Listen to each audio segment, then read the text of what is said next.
welcome to this Sioux versus German Age of Empires 3 matchup. Within the game I am a first lieutenant, and this video shows me playing against German Söldner, another first lieutenant. This is actually my first video with commentary, so I hope you like it. The purpose of this video, might be nice to tell you, or in fact the purpose of my commentary is to explain some of my thoughts during the game that you will now see, and to clarify why I take some of the decisions I make. Before we get started, I would like you to know that my native language is Dutch, so I apologize for any odd sentences, strange words or lacking grammar. Right, so let's get started. So this is just a regular beginning. I've got my villages on food, and I'm sending my explorer out to scout a little bit. I'm just using the town center, how is it called? I'm not sure. To easily transfer my settlers from the north of my town center to the south of my town center. So yeah, this is just like the beginning. So I noticed that there is some wood treasure, as you see that I just took it, which is fairly nice, because at the end of the age up I want to have 200 wood to make a stable and to produce units fast. So I already have 190 food now, which is quite nice, because that means that I only need to gather 10 more wood. Well, I need to chop 10 more wood actually. Yeah, so I spot another nice treasure there, and I'm now trying to take it. It's a food treasure, I believe. No, it's gold. No, I'm not sure. Okay, so my tiger on the other hand is just scouting, and I'm just making some more villages, of course. Yeah, it's a food treasure. So first card is of course always the 3 villager card. There's no need to save any card or whatsoever for the second age, because you'll generally have a second shipment or a first shipment ready if you already use your very first shipment by the time you've aged up. So by now I'm just trying to scout a little bit and to make sure that I know the position of the hunts of my opponent, so that makes raiding much more easy.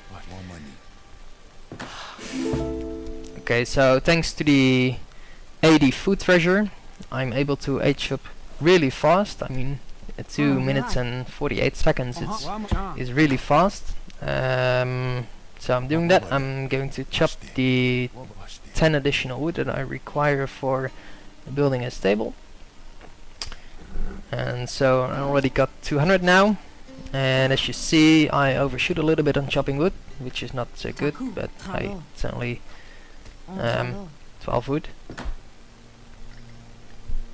So in the meantime I'm gathering, or I'm actually mining some gold, and as you can see the early age up, thanks to the 80 food, actually is not that beneficial, because although I'm already creating my stable, I do not have my my card ready yet, so I cannot send for X riders. Yeah, so that means that the first time I'll go raiding will just be with bow riders. So yeah, that's a little bit of a shame there. I should have better planned that, I guess. So in the meantime I'm just gonna make sure that my the guardians that I took over are going to take damage from these monkeys, and so that I can get the treasure quite easily. Okay, so I've got my first card now, and I've sent X riders, and you see they're only like a quarter away, or they've only done a quarter, and my bow riders are already there. So yeah, my first raiding, as said, will be with my explorer and my bow riders only. So as you can see I'm sending my tiger as well to see if there's any villagers that I can easily take. And there's one, so I'll just take that villager, quite easy. So now my X-Rise are joining. Okay, so I noticed that he's got a barracks, and yeah, so that will probably mean either like a combination of pikes and X-bows, or we might see some double soldiers. Okay, and so there's the pikes. I was watching my cavalry quite well because I was fairly close to the barracks and I didn't want my cavalry to die there. So now it's just about trying to keep up the pressure, trying to keep raiding. And there I see that he's got a trading post, which obviously I cannot take because I lack in siege potential. So there's no use in trying to take that down. In the meantime, I'm just gonna create units. Alright, keep creating units actually.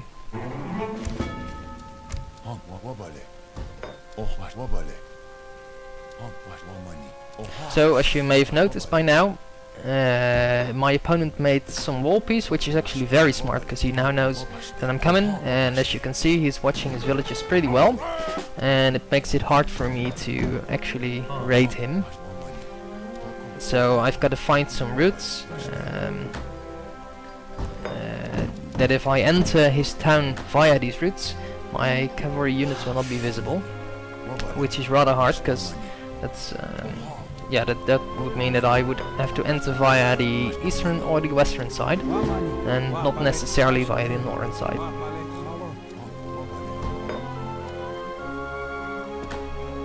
So I'm trying to raid him again, but as you can see he's watching his villages very carefully. So okay, I'm just damaging some villagers. That's actually a good tip. If you try to raid, make sure that your cavalry will be in between the villages of your opponent and his town center or his tower or whatever place the villagers are going to, because that makes that you have some more time to actually kill the villagers, which is good of course, because that might be the difference of killing and not killing the villages. Okay, so now I noticed that he's coming to my town and to probably try and siege down my stable, which is not good, so I'm rushing my cavalry back home. In the meantime, I use my bow riders to snipe off as much of the pikes as possible, because these pikes are really problematic, you could say, if I send my X-riders in them. So I want these to die as soon as possible, and when my other group arrives, there's hardly any pikes left. I can quite easily take all his units down. And by now I have a fairly good position, I would say, because he just lost most of his army. There's only some Elan left, but they are not really they can't really harass me because of the anti-cavalry I've got. So I'll just try to keep up the pressure now. So I'm sending my cavalry into raid again. And you can also see it by the score. I mean, Sioux generally has a lower score than the other civs, for instance because of their lack of buildings or infrastructure, and my score is actually ahead of the German score now. Okay, so here I see that he's got some more units. He's got a fairly large number of X-bows, so I need to be careful there. But fortunately there's enough of my X-riders left to do some nice damage there. I've got to be very careful here because I'm under his barracks, which means that at any moment units can pop out. However, I saw that at least from one of the barracks some bows came out, so I know that no units will pop out soon. Okay, so I saw some pikes pop out, but the amount of pikes, yeah, that's so low that can't really hurt me. So I'm just deciding to stay there and to kill and to see what I can do. And by doing this, I on the one hand try to raid, and on the other hand, if raiding is not possible, I at least manage to keep his villages in sight, thus not being able to gather any resources. Okay, so now I notice that he's got 3 double saltness, and he's got some melon. So here I need to be careful. I'm gonna try to snipe off, or to actually micro, as long as you can actually micro with bow riders. I mean, they're not really micro units, but I'm gonna try to snipe off these double saltness, and to not lose my X-riders. My amount of bow riders is actually more than enough to kill these double saltness without experiencing any damage. So okay, here I'm just a little bit too late with sending my X-riders away. However, these double saltness are already dead. So I see his villagers, of course I'm trying to kill them. However, on the other hand, I also see his X-bows. And here's just a choice. I mean, these X-bows, they're not the gathering unit, so they're not like potential 1. But they do a lot of damage, so I decide to kill him first, but he already gave up. So that's the end of the game. Thanks to German Söldner for playing, and I hope you liked it. If you do, please subscribe and hit the like button. Thanks for watching, and see you soon.